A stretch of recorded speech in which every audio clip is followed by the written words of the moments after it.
This site, Vermilion Valley Vineyards, this is a 24-acre parcel. And so there's 11 acres or 12 acres here planted. There's another 5 acres over here that's yet to be planted. We got to get some tile in this this winter.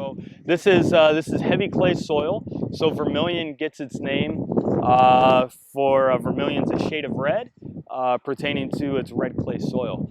So very heavy, very mucky, not muck in a loamy type of way, anaerobic type of way, but very heavy, dense soil, and so it retains moisture too well. And so we are going to do a little bit of tiling in this field. So 18 different varieties on this site. In the big scope, we're going to have 32 varieties in total. So 32 varieties is a lot. We grow so many varieties for a number of reasons. Number one, blending is fun. Blending is fun. Having different varieties at your fingertips in order to blend. Something needs a little density and color, so you have some Dornfelder or Chambourcy, a dash of this, tick of that. But the big reason that we grow 32 varieties, well, number one, aside from my ADD, and it's fun to, Gordo, get, no grapes. He likes to eat the profits. And so the biggest reason ultimately is in north central Ohio, we're incredibly variable.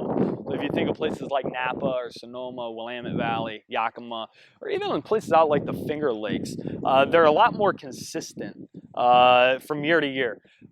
You still get some vintage variation, but they're a lot more consistent from year to year. So you expect in places like Napa or Sonoma, 5 to 8% variable climate.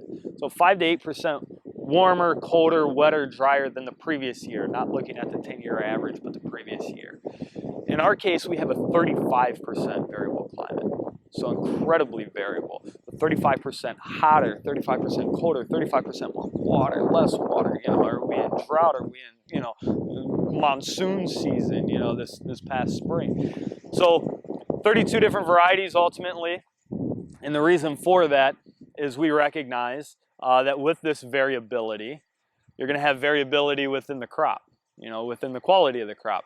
And so we want to be able to set ourselves up in a way that, you get a cold, wet year, the reds are going to be a little thin, higher acid, less tannic, a little dilute perhaps.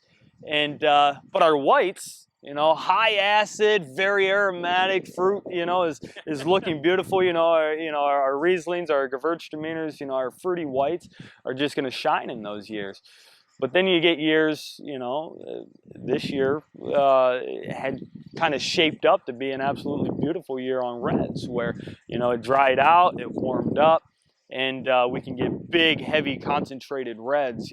Big, bold, full-bodied reds, things that in some cases, I'm comfortable with saying, we can rival some central or southern Napa concentration with it. So we choose clones, even like on Cabernet Sauvignon, we choose clones in clone and rootstock where they're earlier ripening clones, earlier ripening rootstocks, so it's going to force things along a little bit to where we know that we can get it ripe, 8 out of 10 years, 9 out of 10 years. So sustainable land use practices. You come through our vineyard, okay, you take a look.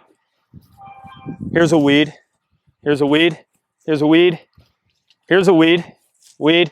Okay, you see weeds. We're not in the country club golf course business. We are in the viticulture, vine, grape growing, winemaking business. Okay, this is Chardonnay, and this is rather ripe. You see the sun on it, the suntan, and very ripe fruit. And so I say in our vineyard, we're not conventional, but we're not fully organic either. And so we do this kind of blend of both. Integrated pest management, IPM, is a big deal for us. And so you're not going to see a country club here. You're not going to see spotless vines. You're not going to see a spotless runway down here. You're going to see tall grass. You're going to see weeds. And you're going to see a little powdery mildew. You're going to see a little powdery mildew, a little downy mildew, a little black rot here and there. Ideally, it is you're keeping things clean enough in a way that it's not going to affect you monetarily. At the same time, you're going to have a quality crop. You're going to have a crop that's a little more true to nature, true to terroir, true to where it's grown, and